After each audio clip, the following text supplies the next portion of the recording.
The Imperial Palace on Terra is getting absolutely huge. But today's video is going to be a little different. Last episode, we began work on this massive tower, and today it's going to get even bigger. Whoa. A lot of these palace videos are all about massive scale, adding huge chunks of foam that create lots of structure and texture, but don't really provide a lot of sexy details. In the comments, you guys are often asking, where are the statues, where is the gold, and where are the guns? So today we're not only going to finish off this massive tower, we're going to layer in some details in key areas of the board to give you guys an idea, a real sense of what this board's going to look like when it's finished. So let's make an Imperial Palace the Emperor would be proud of. So last week we smashed out the beginnings of this absolutely massive tower, gorgeous foam carving, and a little sprinkling of plastic detailing. I cannot express enough how much this piece means to me. Finally, we are getting to the parts of this build that really scream Imperial Palace. The big sexy arches, the flying buttresses, and I'm just so thrilled that you guys liked it as much as I did. So let's lean into that feeling and make this beast look absolutely amazing. Before we begin on the upper levels of the tower, I grabbed a whole bunch of multi-purpose filler and started sealing and grouting all of the joins in the foam layers. When you're building so many foam layers together, there are always going to be gaps, especially with modular terrain like this tower, so just embrace them, let them happen. They're so easy to hide and make disappear with filler anyway. It always blows my mind how this kind of filler layer just transports any carved foam structure from a bunch of glued bits of materials to a cohesive piece of architecture.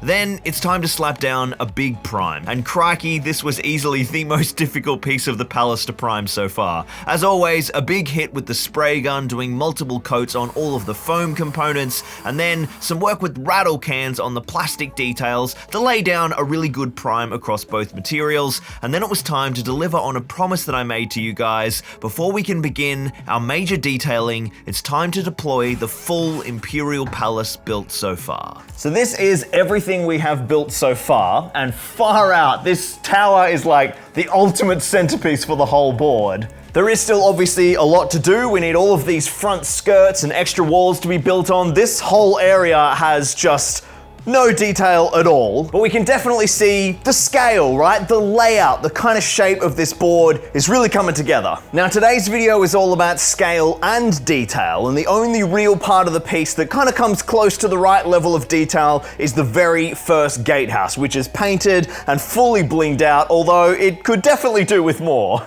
So we're gonna keep that piece kind of in mind as this tower.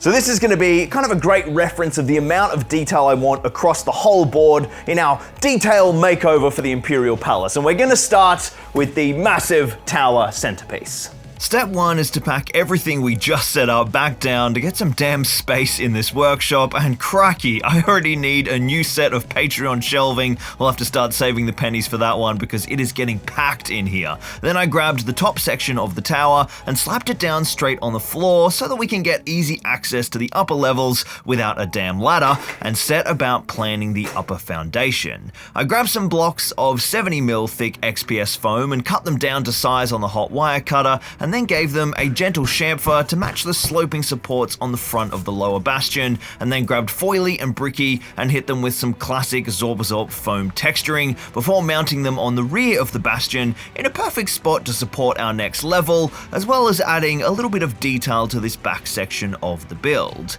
Then I began the flooring with a rectangular sheet of foam which I cut down to size and then textured with some simple brickwork, opting for large kind of square floor tiles, and then glued that down into place over the top of the central tower. Then for the flooring over the two bastions, I just grabbed a large sheet of 20mm XPS and cut down a kind of custom shape to match the inner profile of the battlements we made in the last video, but created some more playable space by spanning the gap between the two side towers across the trench. And then to support the thin foam panel that crosses that trench, I cut and textured a support beam with a nice chamfer and a few kind of little sloping details that meshed it in nicely with the two towers on either side. And then our flooring is ready for the next level of this massive tower of the Imperial Palace.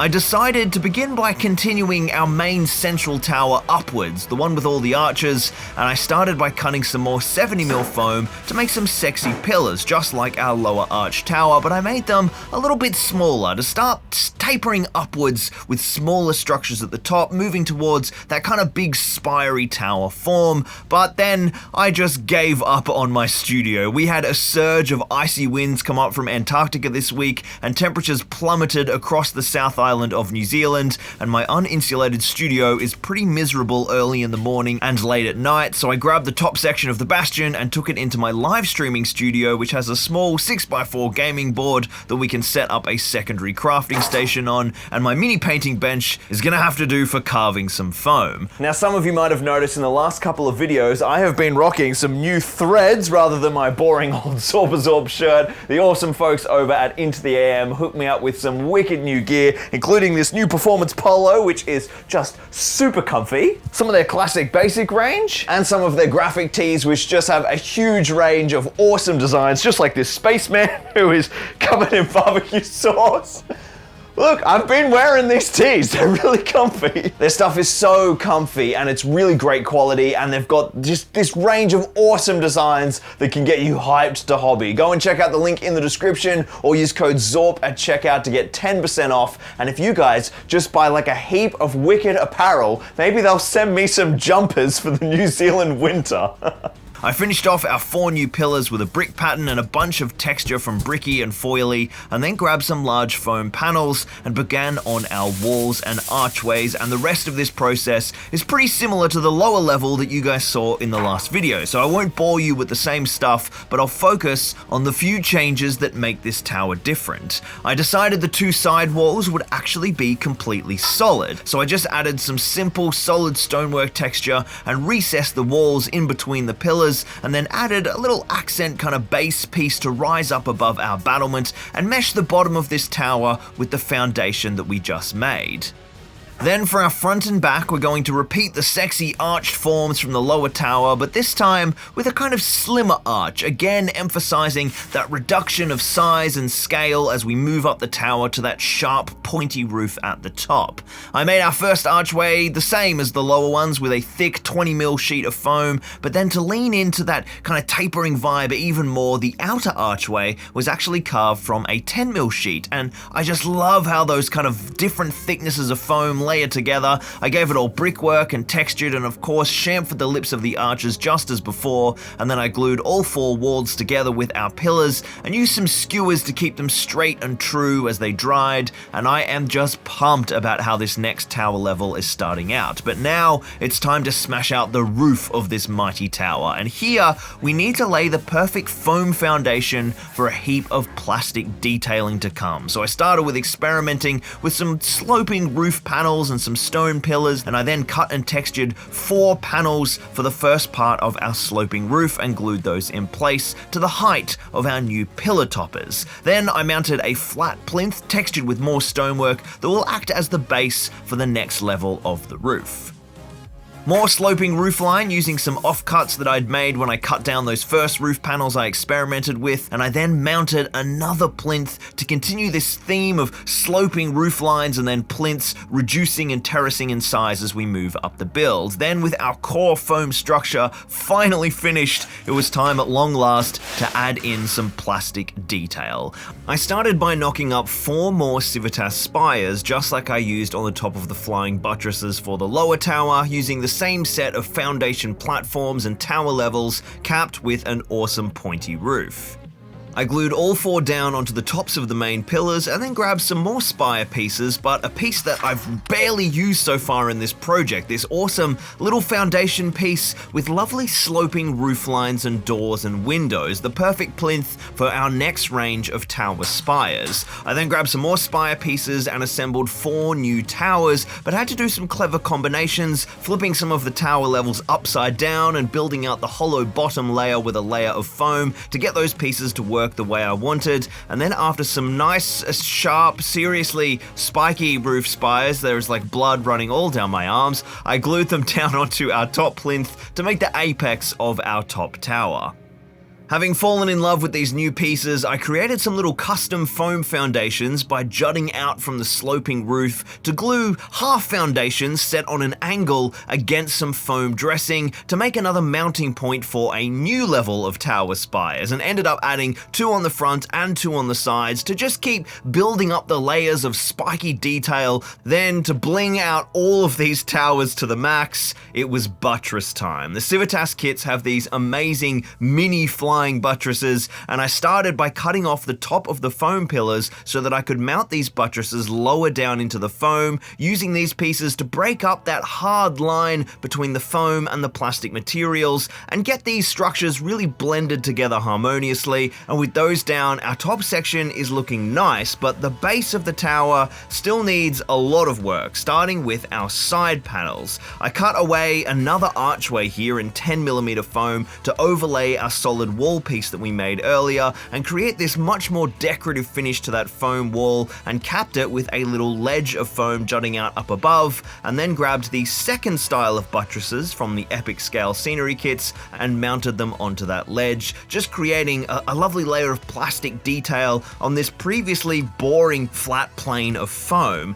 I love that look so much that I decided to make something similar for the front, so I glued down a strip of foam, but this time the flat side that the buttresses mount against is facing downwards to send those buttresses in the opposite direction. The larger style started to ruin like the archway vibes of the main foam wall, so I started swapping to some smaller pieces, using some of the small spire roofs, which we haven't used a great deal, in the center, and that ended up making a really nice feature of that panel. Then I jumped back out into the freezing cold studio to get kind of like a look at how everything's coming together, how the full tower's vibing, just so that we know where we need to go next. I just want to emphasize how big this is. That is the rampart, that goes above the trench sitting on the floor. I'm mildly concerned that that's going to hit the roof. Future Lockie problem. Now, to keep on building up the detail, we're going to start with probably the most important detail of all, the Daka. And over the last few weeks, I've had some amazing folks sending me little care packages of bits and spare weapons and equipment, entire armor panels from various tanks, all sorts of sprues of plastic crack goodness, and I laid them all out on my hobby bench and started to see what would inspire me. First, I started sorting through a massive selection of Imperial Guard heavy weapon team spares from my mate Brant back in Queensland. And while a lot of these pieces are all at 40k scale, when they're used for epic scale, they just seem like absolutely massive flak cannons and laser destructors or mega bolters, and I am absolutely fine with that. Up first, I kit bashed 2 twin las cannon arrays into 2 Forge World resin firing ports that I found in a care package with heaps of wacky weapons and vehicle accessories donated by Dave Chapman here in New Zealand, and then I got all distracted by Dave's other goodies and inspired by more of those tank armor plates, and I decided to mount these 2 partial plates into a foam housing to make 2 small bunker emplacements for a pair of twin mega bolters. Using foam structures to fill up missing parts of armor plating and plastic bits is a great way to blend more detail into the palace walls and make all these bits look like they belong as part of the build. Then I dropped a handy flat cannon from Stuart here in New Zealand on the walls straight out of the box and onto the battlements, and then returned to the hoard of bits to modify some of Brant's autocannons into turret-mounted flat cannons using some old Cities of Death street lights as the mounting plate. And then I decided these look so cool, they deserved a bunker emplacement of their own, so I smashed out some more foam structures using some more of Dave's resin vehicle armor plates and glued the autocannons in place on top. Then I grabbed a huge pile of Heresy vehicle sprues from Neil Kirkley and trimmed off all the spare sponson weaponry, which you get heaps of when you buy these new plastic kits, so I 3D printed a whole bunch of spare weapon brackets and then painstakingly assembled about 20 various heavy bolters, las cannons, heavy flamers, and Volkite culverins. I added some more Baneblade sponsons donated by Martin Moore to the arsenal, and then we've got an amazing start to our next round of armaments for the Imperial Palace, and it's time to start mounting these weapons on the battlements. And if anyone watching wants to donate any of their spare bits of plastic crack, my email is down in the description.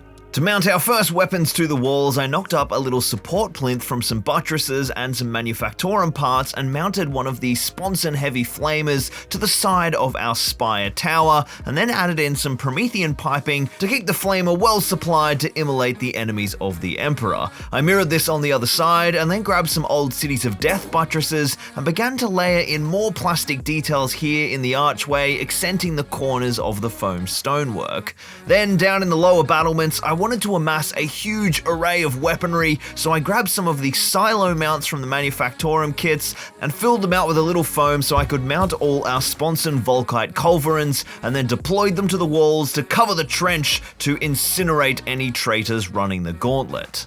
So next I want to mount some guns on the little pillars up here on the side of the spires, basically just get Dakar all over the Imperial Palace. But first, we need to make some more flying buttresses coming off the side of this tower. I just think the lower ones look amazing. Let's continue that shape and form. They're just so impressive. And we also need to leave some space for the Patreon and YouTube channel member banners. All of the amazing Patreons and channel members who have been supporting this project, I'm going to get their names and emblazon them on these big decorative banners hanging off the walls of the Imperial Palace and Minas Tirith as well. So if you want to support the project and get your name emblazoned on the Zorpazorp mega builds, go and check out Patreon, link down in the description, or you can become a channel member right here on YouTube, whether you're on the Patreon or a channel member, or throwing a super thanks down in the comments, or just liking and subscribing. You know, it all goes a massive way to helping these videos be successful. Now, let's build some more buttresses. I'm going for a sweet little quad buttress setup with flying buttresses coming off the front and sides of the two forward pillars of the tower, but to make the forms read nicely on the battlement, I've kept them much smaller, so I opted for a smaller pattern of stonework to cram in some extra detail and really emphasize that scale difference. Otherwise, these are the same as the large buttresses. They've got that inner curved detail and the foam stripping down the inside face of the pillars, but I also added some detail at the base, joining the buttress pillar to the main pillar to add even more detail around the battlement. To get them the right size, I actually overhung the pillars off the edge of the battlement and modified a little underplinth, and then added more tower spires on top of the battlement pillars for extra spiky goodness, and carved in some stonework detailing to blend our plastic and foam layers together. Then for the rear buttresses, I jumped straight back to the stupidly massive size of the lower supports, so cut some big chunky foam sheet down into pillars, but opted to keep the arm size similar to the ones below, which meant a much shorter pillar up here on the upper level, and this creates a really lovely angled silhouette for the flying buttress and the whole building that emphasizes the sharp, spiky form of our central tower lancing upwards into the skies of Terra. And I am just so unbelievably happy with the vibes that we've managed to capture with this structure. I had to play with some other weapon deployment options, but decided to keep them in reserve for now, as I've got some pretty exciting ideas for the next stage of this tower, and then started disassembling the pinned structure. Easily the single coolest piece of terrain I've ever made. I threw it outside in the dead of night to get down a coat of primer. That's the completely wrong paint. And then while it was still dripping wet, I slapped it back together in the studio, and then threw down my almighty XPS foam backdrop so you guys can see the grey, and I sat back to admire the progress of this tower so far. Now there's one obvious problem, and I'm sure you guys have worked it out. This absolute monstrosity of spikes is over 2 meters tall, but as you can see, the gatehouse and the battlements are still sitting on the floor, and this entire piece needs to be mounted up above the trench another meter odd in the air, and I am just not sure how that's going to work here in the studio, but that is a future Locky problem that we'll deal with in the next episode of the biggest wargaming board in YouTube history.